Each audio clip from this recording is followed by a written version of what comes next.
Hi everyone, we are meeting again with a new lesson for the new term, that is quality. What is quality? The meaning of quality is the degrees of excellence of something. When we compare one with others, the quality of one is more excellent than others. So that is quality. So quality is a lesson which is written by an English writer, John Galsworthy, who is depicting the life of a German craftsman who is struggling to exist in a world where the work is succeeded by advertisement. And the character Kessler in the quality lesson is a genuine person who is very hardworking and committed to his work.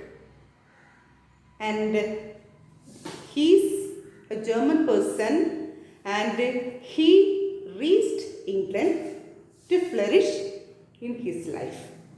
So let's go to the lesson. All the children, open your textbook, page number 71, quality.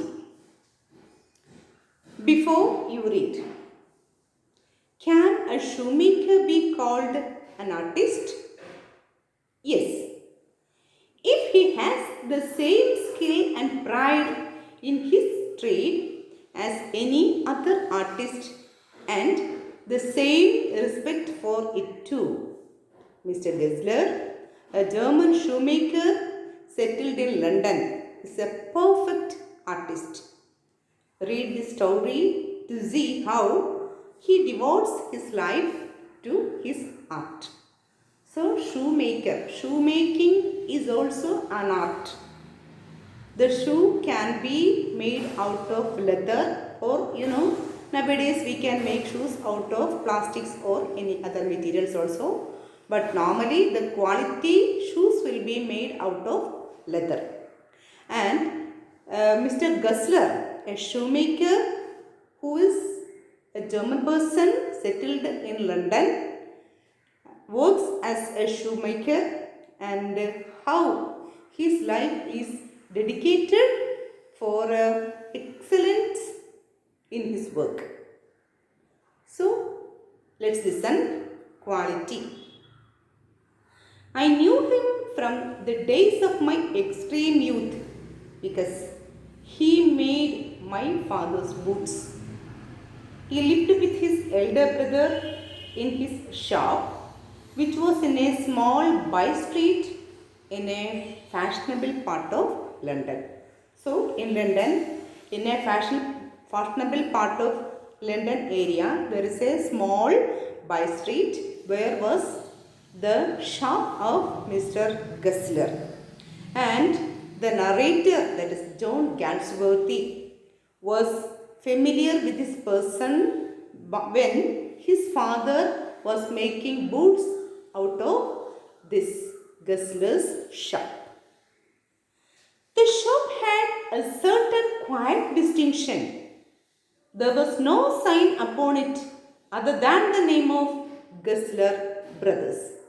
Normally, whenever we go to a shop, we will be able to see many kind of advertisements regarding the shops.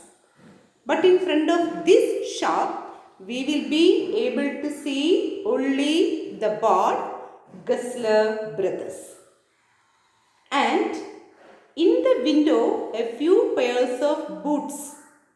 He displayed only a few pairs of boots. He made only what was ordered, and what he made never failed to fit. So, he will not be making many shoes for exposure. He will be making boots according to the orders he met with.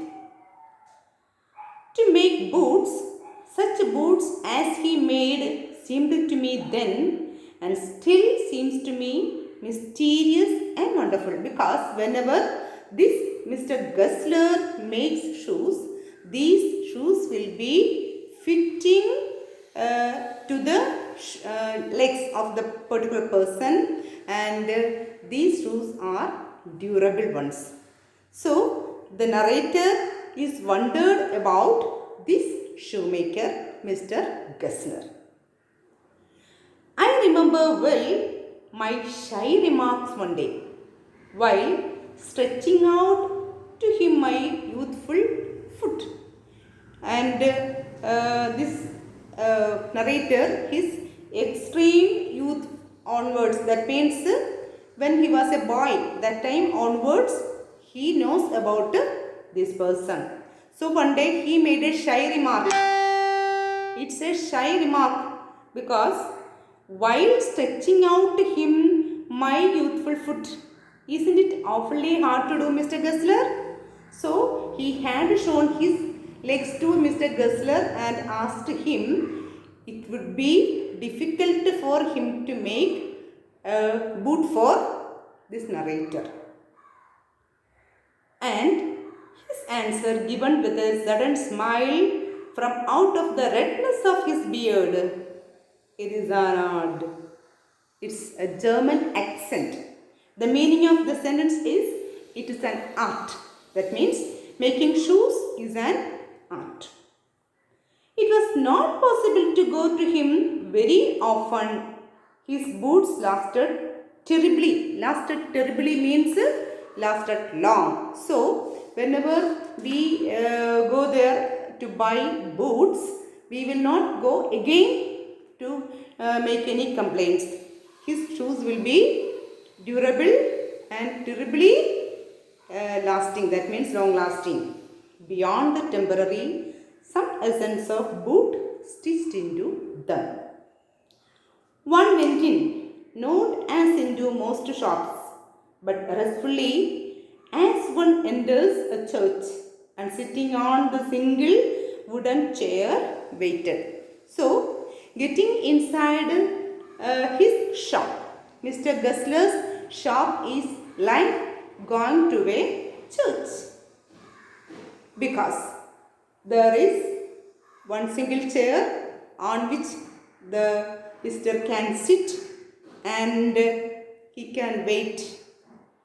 A guttural sound and the tip-tap of his slippers beating the narrow wooden stairs, and he would stand before one without coat, a little bent in leather apron. So you will be able to see the man in the picture.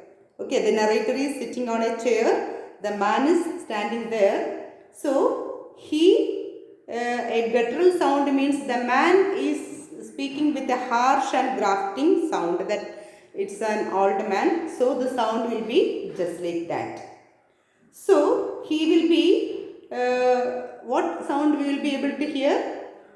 The guttural sound of the man, as well as the tip-tap of his slippers beating the narrow wooden stairs. So the stairs were made up of wood. So when this person, this Mr. Gessler, was walking through the stairs, his tip-tap sound will be heard. And he wore a little bend, this man is just a little bend with a little apron. What is an apron? You know, the man is wearing an apron, you will be able to see it is over the dress. And with the sleeves turned back, blinking as if awakened from some dream of boots. So whenever we look at this person, we will be able to see that this person is dreaming always about the boots. That much perfect is his work. And I would say, how do you do, Mr. Gessler? Could you make me a pair of Russian leather boots? Without a word, he would leave me, retiring whence he came or into the other portion of the shop, and I would continue to rest in the wooden chair inhaling the incense of this trade. That means the narrator is sitting on a chair asking him whether he will be making a pair of Russian leather boots for him. So, he was inhaling the incense of his trade. Incense means normally incense we will be getting from the church, okay, or temple. We will be able to smell the incense. But the narrator could smell the incense of the leather. Soon he would come back holding in his hand a piece of gold brown leather. With eyes fixed on it, he would remark, "What a beautiful piece." So this is the accent of German. So he is telling, "What a beautiful piece." That means, what a beautiful piece. When I too had admired it, he would speak again. When do you want them? So that means, when do you want those Russian pairs of shoes? And I would answer, "Oh, as soon as you conveniently can." That means, as soon as possible. Possible means as soon as conveniently can. That means when this visitor can make these shoes, that much he can wait. That's what he said so. And he would say, "Tomorrow fortnight." That means with 2 weeks. A fortnight means 2 weeks. That means within 2 weeks he could make these pairs of shoes.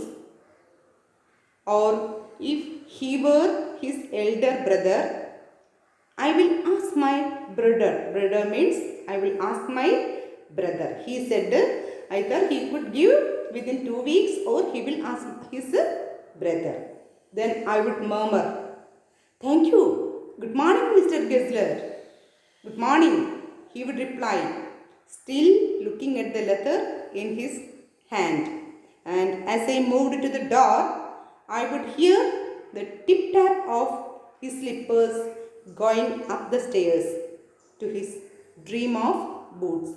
That means, whenever Mr. Gessler said I would make the boots within 2 weeks, then murmur, that means in a little voice, narrator replied, "Thank you."